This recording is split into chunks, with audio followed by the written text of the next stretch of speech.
What inspires your style? I think it changes like daily, weekly. One day I will want like a vintage 1920s lace dress. And then the next day I'll want to be 80s. And the next day I'll want to be 50s swing dress. And then the next day I would want 70s hippie wide leg pants and crinkly linen and baggy clothes.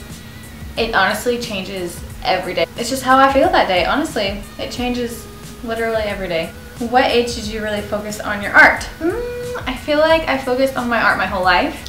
I literally was always drawing or making something. Maybe if this question is directed more towards like a business. I started actually selling artwork when I was like 17. I didn't really mean to. It was only because I posted a painting on Easter for something, and so many people wanted the exact painting that I had just posted, and so I made like 6 of these huge paintings for like a super low price because I didn't know how to sell art. Like, that's not why I did it. And so I did that, and it was just like through cash or something. And then I finally opened an Etsy. My husband, or he was my boyfriend at the time, he just told me I should open an Etsy. And so opening an Etsy is just so intimidating because it's just like you're kind of putting like your whole heart out on the internet and really hoping that it like blows up the moment you like press go.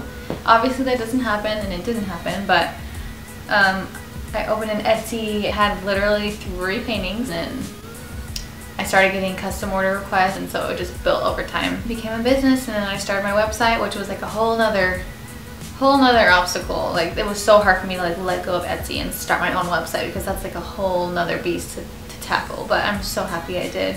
What camera do I use for Instagram, and what filters do I use? Like 99% of my pictures are my phone, and I try to use as much natural light as possible. I'm sure y'all get that vibe from me. I really like natural light photos, but if it needs a little help, I'll use Visco, but barely. I'll just like brighten it a little bit, or I really don't try to edit that hard.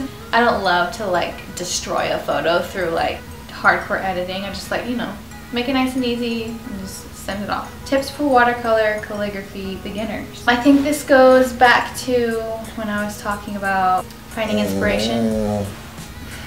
That was him. Finding inspiration and finding your own path and not just straight up copying.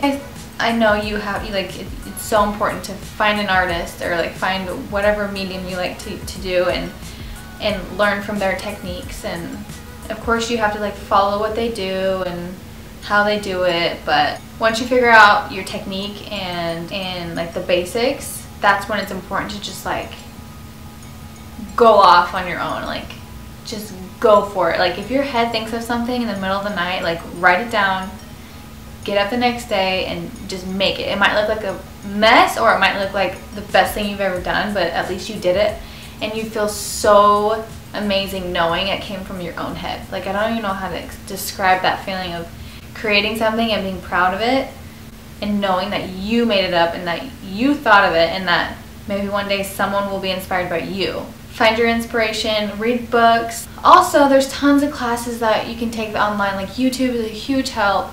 I myself am planning on having my own kind of small like YouTube classes or some sort of class to show my basics so it can help propel y'all or whoever find your own style. You're not in the dark. There's a lot of people that want to learn. Honey, come here.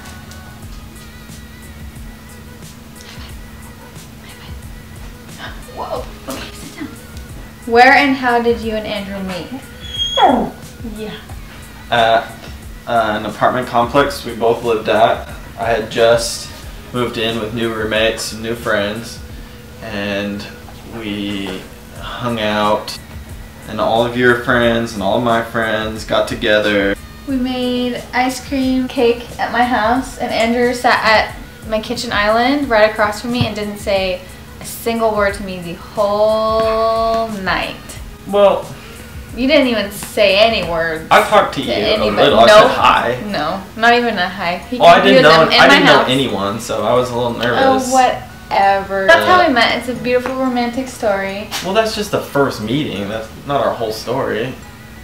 Yeah, well, no, it's not our whole story, but that's how it started. It started off really great. And she had purple hair. Describe my personality using 3 fictional characters. Probably the Golden Snitch, because you're really like cute and flashy and gold, and you're really hard to catch. But like when you do catch the Golden Snitch, you get a lot of points and you win. Oh, Harry Potter.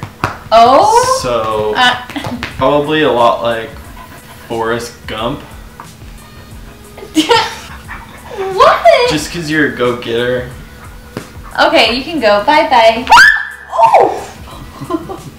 Yeah, and Moses, he can go, huh? What the heck? You can edit that. Forrest Gump? What's wrong with you? You just called me Forrest Gump. That's a compliment. Everyone loves Forrest Gump. Oh. The Golden Snitch is a good one. Is it though? So that one's gonna stay. Snow White. Aww. All the little creatures love you, and the flowers, and Except mosquitoes. and all those little things.